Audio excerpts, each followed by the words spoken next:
बिस्मिल्लाहिर्रहमानिर्रहीम। शुरू करता हूँ मैं उस ईश्वर के नाम से जो अत्यंत कृपाशील और दयावान है। कुरान वर्तमान में जीने की कला। कुरान को समझने और समझाने का ये ऑनलाइन प्रोग्राम जमात इस्लामी की ओर से प्रसारित किया जा रहा है। आज इसका चौथा भाग है जिसमें मैं आपके सामने कुछ बातें रखूँगा और ये कुरान के भाग नंबर 10 से 12 तक पर आधारित है। इसमें 5 अध्याय आते हैं। थोड़ा पहले उन अध्यायों के परिचय के बारे में बात कर लेते हैं और उसके बाद इस पूरे भाग में जो महत्वपूर्ण संदेश अल्लाह ईश्वर की तरफ से दिए गए हैं उनको मैं आपके सामने प्रस्तुत करने का प्रयत्न करूँगा। अब से 1500 वर्ष पूर्व हज़रत मोहम्मद सल्लल्लाहु अलैहि वसल्लम ने जिस चीज़ का आह्वान किया था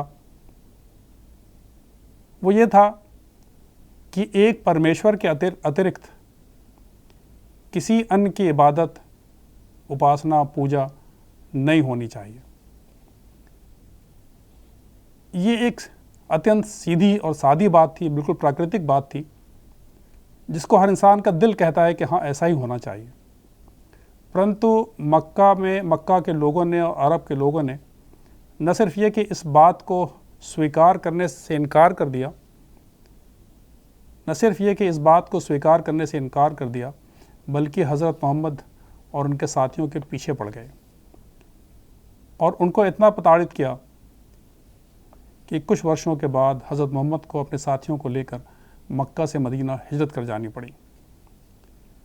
लेकिन इन लोगों का विरोध तब भी नहीं रुका और 2 वर्ष बीतने से पहले इन्होंने मदीना पर चढ़ाई कर दी, अपनी फ़ौज लेकर चढ़ाई कर दी। मदीना और मक्का के मध्य में एक स्थान है बदर के स्थान पर दोनों फ़ौजें आमने सामने आई, युद्ध हुआ।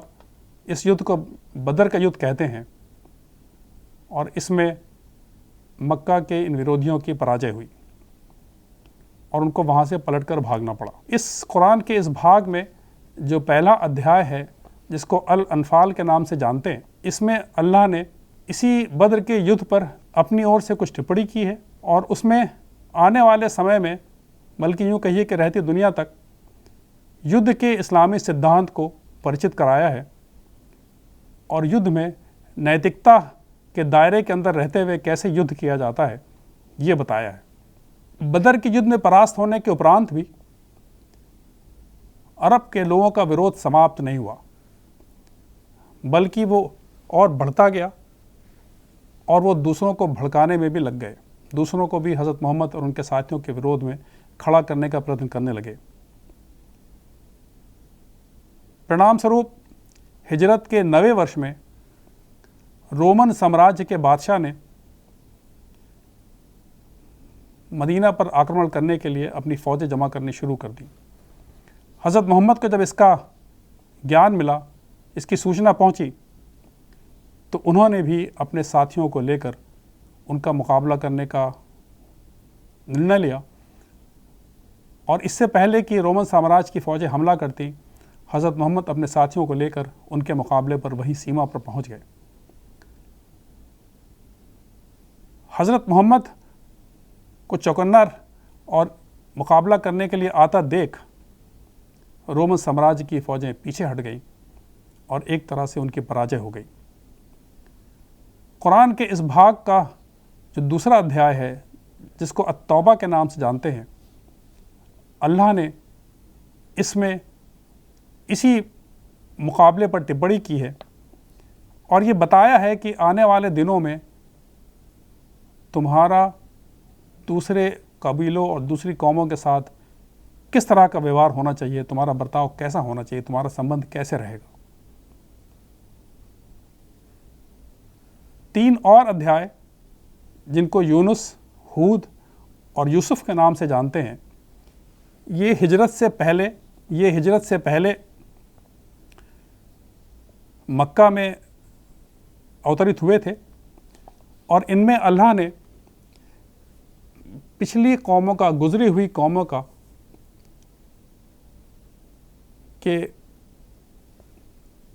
गुजरी हुई कौमों का उदाहरण देकर समझाने का प्रयत्न किया है कि जिस प्रकार से पैगंबरों का विरोध करने के उपरांत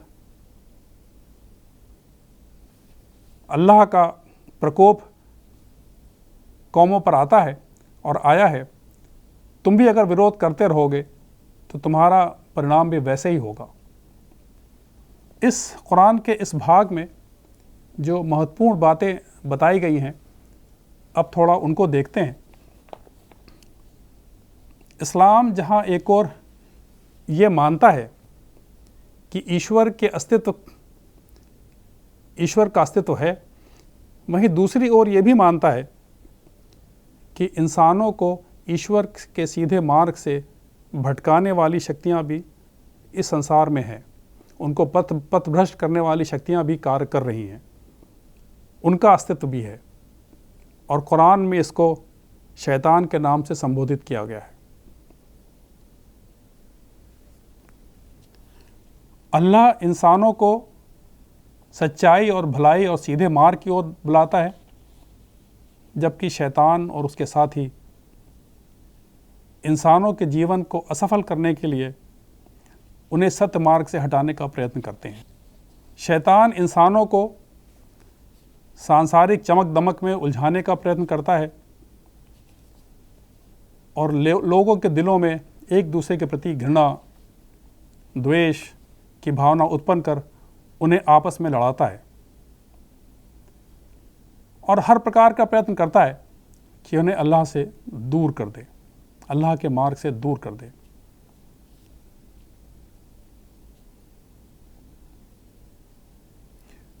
कुरान के इस भाग में सबसे महत्वपूर्ण बात यही बताई गई है कि शैतान के इस बहकावे से बचने का प्रयत्न करो। तुम अगर उसके बहकावे में आ गए तो ये तुम्हें सीधे मार्ग से भटका कर असफल बना देगा तुम्हारे जीवन को।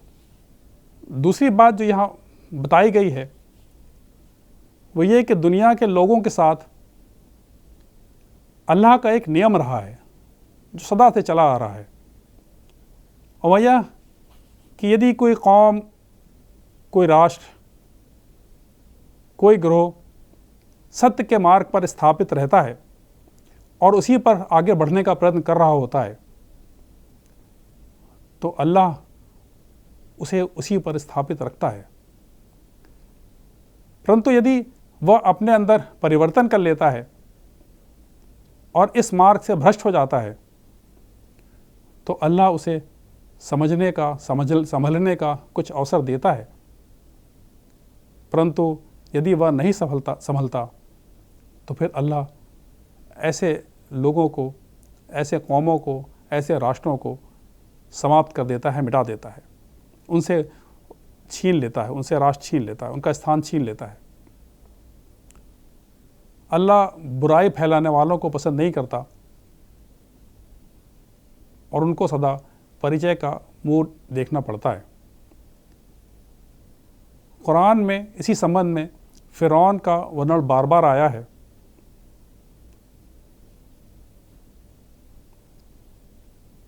अल्लाह ने इस कुरान में बार बार ये बात स्पष्ट की है और यहाँ इस भाग में भी की है कि फ़िरौन का राज्य का विनाश जिस कानून के अंतर्गत किया गया वो यही था कि अल्लाह ज़ालिमों को पसंद नहीं करता। ये एक बड़ी, इसके बाद फिर एक बड़ी सख्त बात अल्लाह की तरफ से कही गई है। अध्याय 8 आयत नंबर 55 में अल्लाह ने कहा है, निश्चय ही सबसे बुरे प्राणी अल्लाह की दृष्टि में वे लोग हैं जिन्होंने सत्य को स्वीकार करने से इनकार किया, फिर वे किसी प्रकार इसे स्वीकार करने को तत्पर नहीं होते। अर्थात इंसान के जीवन का उद्देश्य तो यही था कि वह इस धरती पर अल्लाह का आज्ञाकारी बनकर रहे, ना कि अवज्ञाकारी। और यदि वह अल्लाह के आदेशों की अवज्ञा करता है तो वह जानवरों के स्तर से भी नीचे गिर जाता है। इंसानों से कहा गया है कि तुम अपने आप को इस अवज्ञाकारी से बचाओ। अध्याय तौबा आयत नंबर 116 में अल्लाह ने फिर कहा है कि आकाशों और धरती का राज अल्लाह ही का है, वही जिलाता है और मारता है। अल्लाह से हटकर ना तुम्हारा कोई मित्र है और ना सहायक। ये एक ऐसा सत्य है जिसे इंसान भुला बैठा है, बल्कि पूरी तरह से भुला बैठा है। जीवन और मृत्यु का कंट्रोल उसी के हाथ में है। इसका इनकार तो कोई भी नहीं करता, परंतु यह स्वीकार करना लोगों के लिए मुश्किल होता है कि इस संसार पर प्रभुत्व भी उसी का है।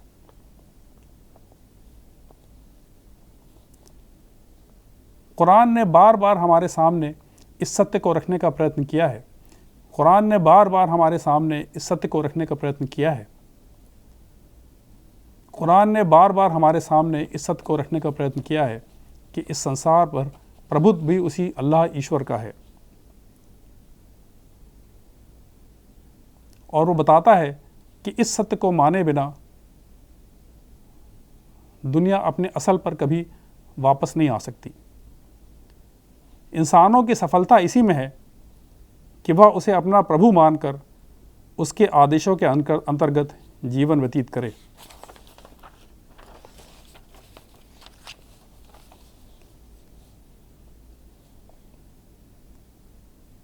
अध्याय तौबा आयत नंबर 128 में अल्लाह समस्त इंसानों से अपील करता है कि पैगंबर हज़रत मोहम्मद कोई तुम्हारे दुश्मन नहीं है, वह तो तुम्हें मुश्किलों और परेशानियों से निकालने आए हैं। तुम्हें कष्ट और संकट में देखकर उनको दुख होता है। तुम्हारी सफलता और कल्याण के लिए वह ललायित हैं। हज़रत मोहम्मद को अल्लाह ने पूरी मानवता के लिए अपना दूत बनाकर भेजा है। लोगों को उन्हें अस्वीकार करने के बजाय उनको जानना चाहिए, समझना चाहिए और उन्हें स्वीकार करना चाहिए। अध्याय यूनुस आयत नंबर 6 से लेकर 8 तक अल्लाह कहता है कि निसंदेह रात और दिन के उलटफेर में और जो कुछ अल्लाह ने आकाशों और धरती में पैदा किया है उसमें डर रखने वाले लोगों के लिए निशानियां हैं। रहे वे लोग जो हमसे मिलने की आशा नहीं रखते और सांसारिक जीवन ही में निहाल हो गए हैं और उसी पर संतुष्ट हो बैठे हैं, और जो हमारी निशानियों की ओर से असावधान हैं, ऐसे लोगों का ठिकाना आग है, उसके बदले में जो वे कमाते रहे हैं। अल्लाह की निशानियां तो चारों ओर फैली हुई हैं, पर लोग हैं कि उन पर ध्यान ही नहीं देते। लोग हैं कि उन पर ध्यान नहीं देते। ये वह लोग हैं जो यह समझते हैं, यह वह लोग हैं जो समझते हैं कि उन्हें कभी अपने कर्मों का हिसाब नहीं देना है। ऐसे लोगों के लिए कुरान यहाँ पर बताता है कि उनके लिए कठोर दंड है, कठोर दंड का प्रावधान है। अध्याय यूनुस आयत नंबर 57 में अल्लाह ने दुनिया के समस्त इंसानों को संबोधित करते हुए कहा है कि ऐ लोगों, तुम्हारे पास तुम्हारे रब की ओर से उपदेश और जो कुछ सीनों के रोग हैं उनके लिए रोग मुक्ति और मान लेने वालों के लिए मार्गदर्शन और दयालुता आ चुकी है। कह दो यह अल्लाह के अनुग्रह और उसकी दया से है, अतः इस पर उन्हें प्रसन्न होना चाहिए। यह उन सब चीज़ों से उत्तम है जिनको वे इकट्ठा करने में लगे हुए हैं। अर्थात कुरान समस्त मानव जाति के लिए अवतरित हुआ है। यह कोई ऐसी पुस्तक नहीं है, यह कोई ऐसी पुस्तक नहीं है कि इससे दूर भागा जाए।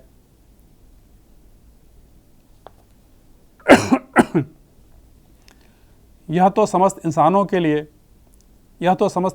के लिए अल्लाह का आदेश, अल्लाह का उपदेश और उसकी दयालुता का प्रतीक है। अल्लाह बताता है कि कुरान संसार की उन समस्त चीज़ों से उत्तम है, उन समस्त चीज़ों से उत्तम है जिसको पाने में इंसान लगा हुआ है। अध्याय यूनुस की आयत नंबर 66 में अल्लाह ने एक बड़ी महत्वपूर्ण बात कही है। अल्लाह कहता है, जान रखो जो कोई भी आकाशों में है और जो कोई धरती में है अल्लाह ही का है। जो लोग अल्लाह को छोड़कर दूसरे साझेदारों को पुकारते हैं वे आखिर किसका अनुसरण करते हैं? वे तो केवल अटकल पर चलते हैं और वे निरे अटकले दौड़ाते हैं। अर्थात अल्लाह यहाँ कह रहा है कि उस एक वास्तविक प्रभु को छोड़कर जिनको लोग पुकारते हैं, जिनकी लोग उपासना करते हैं, उनकी कोई वास्तविकता नहीं है।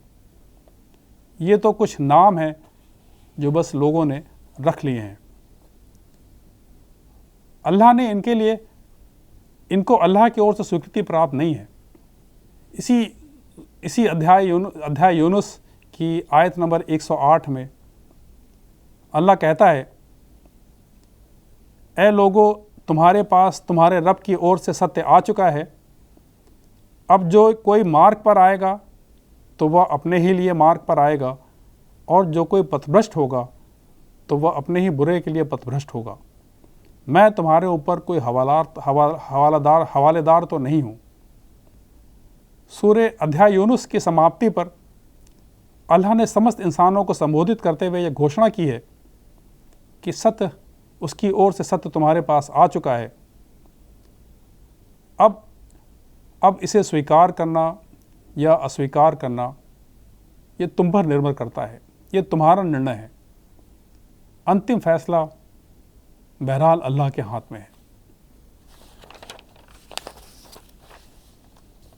अगला अध्याय हूद है। इसकी आयत नंबर 15 और 16 में अल्लाह ने कहा है, जो व्यक्ति सांसारिक जीवन और उसकी शोभा का इच्छुक हो तो ऐसे लोगों को उनके कर्मों का पूरा पूरा बदला हम यहीं दे देते हैं और इसमें उनका कोई हक नहीं मारा जाता। यही वे लोग हैं जिनके लिए आखिरत में आग के सिवा और कुछ भी नहीं। उन्होंने जो कुछ बनाया वह सब वहाँ उनकी जान को लागू हुआ और उनका सारा किया धरा मिथ्या होकर रहा।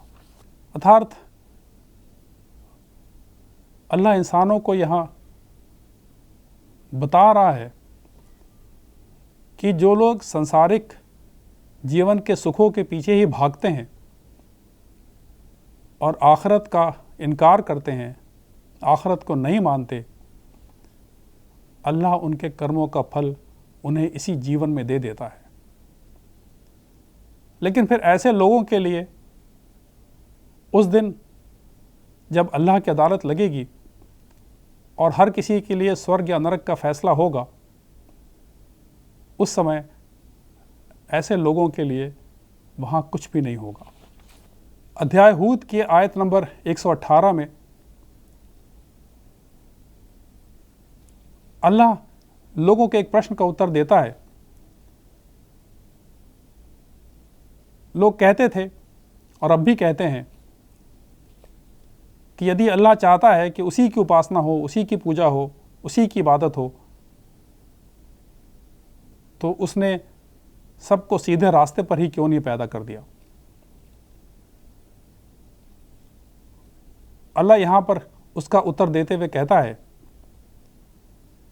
और यदि तुम्हारा रब चाहता तो वो सारे मनुष्यों को एक समुदाय बना देता। तात्पर्य यह है कि उसने इंसानों को इस संसार में सोचने, समझने और निर्णय लेने की स्वतंत्रता के साथ पैदा किया है। वह इंसानों की इस स्वतंत्रता को छीनना नहीं चाहता। इंसान इस संसार में पूर्ण रूप से स्वतंत्र है, जो जीवन पद्धति भी चाहे स्वीकार कर ले। अंतिम निर्णय तो आखिरत का ही होगा। और इस कुरान के इस भाग के अंत में अध्याय है, उसका शीर्षक है यूसुफ। यह इस अध्याय का शीर्षक भी है और इसमें हज़रत यूसुफ के जीवन का विस्तार से वर्णन भी किया गया है। हज़रत यूसुफ भी एक पैगंबर थे और उनका वर्णन बाइबल में भी मिलता है। इस अध्याय के अंत में अल्लाह ने एक बड़ी महत्वपूर्ण बात कही है। अल्लाह कहता है, कुरान में जो कुछ भी कहा गया है यह कोई घड़ी और बनावटी बातें नहीं है, बल्कि जो ईश ग्रंथ इससे पहले अवतरित हुए हैं उनका सत्यापन करती है और उनकी व्याख्या करती है। अध्याय यूसुफ आयत नंबर 111 में यह बात कही गई है। अर्थात कुरान का अवतरण कोई अनोखी घटना नहीं है। अल्लाह की ओर से मार्गदर्शन पहले भी आता रहा है। पुस्तकें पहले भी अवतरित होती रही हैं। कुरान से 600-700 वर्ष पूर्व बाइबल का अवतरण भी अल्लाह की ओर से हुआ था।